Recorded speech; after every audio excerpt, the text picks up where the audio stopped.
Au milieu du 19e siècle, la population marseillaise a presque doublé en 20 ans, passant de 65 000 habitants à plus de 100 000. Sur la colline de la Garde, la chapelle n'est plus assez grande pour accueillir les fidèles. Le projet de construction d'une grande basilique germe dans les esprits.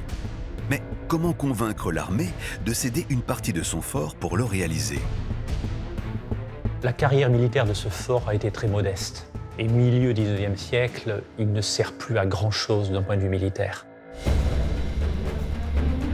En 1853, le fort, désormais considéré comme un ouvrage militaire de seconde catégorie, est déclassé par l'armée. Il peut laisser place à un ambitieux projet, celui de la future basilique Notre-Dame de la Garde. Les meilleurs cabinets d'architectes entrent alors en compétition. C'est ainsi que vont se détacher deux projets, un projet néo-gothique et un projet romano-byzantin. Le projet retenu est celui d'inspiration romano-byzantine, présenté par le célèbre bâtisseur de la cathédrale de la Major à Marseille, Léon Vaudoyer. Alors cet architecte, c'est certainement une grande personnalité. Il est professeur à l'École des Beaux-Arts de Paris. Il a une notoriété qui lui ouvre beaucoup de grands chantiers importants en France. Ce que l'architecte ne dit pas, c'est qu'il sert de prête-nom à celui qui a dessiné les plans, son jeune disciple, Henri-Jacques Espérandieu. Espérandieu avait 23 ans, il était protestant, il n'avait aucune chance de gagner ce concours-là s'il s'était présenté personnellement. Le jeune architecte œuvre alors dans l'ombre du maître. C'est le début d'un chantier épique qui va durer un demi-siècle. Les militaires ont quand même imposé à l'architecte un aménagement particulier et les grands escaliers, le pont-levis, les petites échauguettes sont une demande express pour garder un caractère défensif. Espérandieu, l'architecte, il va se contenter de raser la vieille chapelle et de se servir du fort comme socle pour poser la basilique. Ce qui veut dire que le fort, il est intact aujourd'hui. Il est là, il est omniprésent sur toute l'enveloppe. En 1853, la première pierre de la basilique est posée sur le fort qui sert de fondation. Le soubassement est construit en pierre de Cassis. Les pierres grises des murs sont importées de Nîmes. Seuls des matériaux nobles sont employés.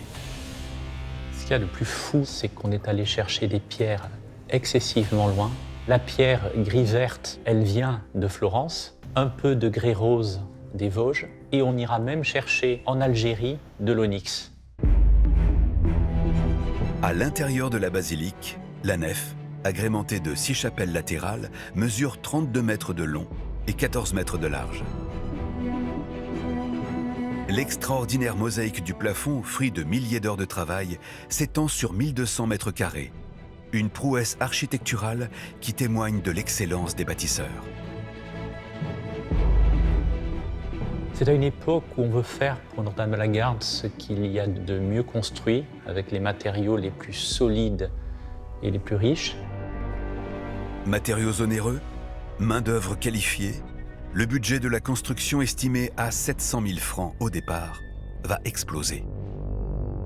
Dès le début, il y aura un décalage énorme entre l'ambition du projet et les moyens pour le financer. Et ainsi, pendant tout le déroulement du chantier, il y aura cette tension extrême entre on veut ce qu'il y a de plus beau, on veut les meilleurs matériaux, et nous n'avons pas les moyens immédiats pour les financer.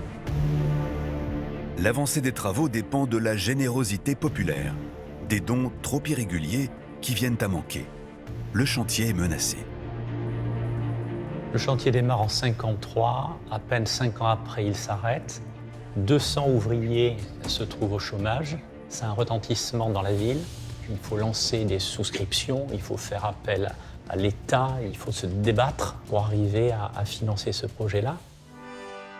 En 1866, 13 ans après le début du chantier, les fonds pour construire le clocher sont enfin réunis. Il va mesurer 41 mètres de haut et supporter le poids et les vibrations d'un énorme bourdon. Ce bourdon est gigantesque. Il pèse 8 tonnes. Il vient de très loin. Il a été fondu à Lyon. Et cette énorme cloche, Pas question de l'accrocher sur les murs, son balancement fissurerait tout de suite le clocher. Donc elle est installée sur ce qu'on appelle un beffroi, un gros ouvrage de charpente en bois. Ce bourdon, quand il sonne, est entendu de tout Marseille et bien au-delà. Au-dessus, le beffroi est surmonté d'une terrasse ornée de 4 anges qui supportent un campanile de 12,50 mètres. Celui-ci sert de piédestal à l'œuvre du sculpteur Eugène Lequesne, une statue monumentale de la Vierge à l'Enfant de 11,20 mètres. Ce projet de statue au sommet de la tour fait peur aux contemporains d'Espérandieu. Les statues donc, en fonte traditionnelle elles sont extrêmement lourdes. Vous avez quand même des statues qui pèsent plusieurs tonnes. Impossible de construire une statue de cette taille en bronze. Impossible de la construire en coque mince, elle serait menacée par le vent. Il faut donc trouver une autre technique. C'est à Paris, dans les ateliers Christoffel, que la solution est trouvée. Afin de gagner du poids et d'être suffisamment rigide, la statue va être conçue selon un nouveau procédé aux multiples avantages, la galvanoplastie. La galvanoplastie, c'est le procédé qui vous permet de déposer n'importe quel métal sur une autre surface. Donc on va commencer par prendre des moules du plâtre du sculpteur. Le moule rendu conducteur est mis dans un bain d'électrolyse et à l'autre pôle de la pile, on met du cuivre. Et lorsque vous branchez l'électricité, comme elle va toujours du plus au moins, les ions de cuivre vont se déposer dans le moule. Une fois donc l'épaisseur désirée atteinte, on va démouler et vous avez donc votre élément de statue qui est fabriqué. Pour cette opération, l'immense statue est divisée en 4 tronçons de plus de 2 tonnes chacun. La coque de la statue, c'est 8 mm d'un alliage de plomb et d'étain, 2 mm de cuivre, les 2 mm de la galvanoplastie, et ensuite une feuille d'or, ou plutôt 1500 feuilles d'or pour couvrir toute la surface de la statue. En décembre 1869, chaque élément quitte Paris pour Marseille en train avant d'être hissé au sommet de la tour. Afin de résister à la puissance du Mistral dont les vents atteignent parfois plus de 200 km/h, la coquille galvanique doit encore être fixée solidement. Au pied de la statue, on a un cylindre métallique qui plonge dans le campanile en pierre, qui remonte jusqu'au sommet de la statue. Ce cylindre est ensuite retenu par des tirants qui ramènent les tensions jusqu'au bas du campanile, c'est-à-dire au niveau de la terrasse des anges. On commence à bâtir le premier étage de la charpente métallique. On emboîte le premier tronçon de la statue, le second morceau de la statue, et ainsi de suite jusqu'en haut. Ils sont rivetés entre eux. Des entretoises en métal rejoignent le pylône métallique. Notre-Dame de la Garde est exceptionnelle par ses dimensions.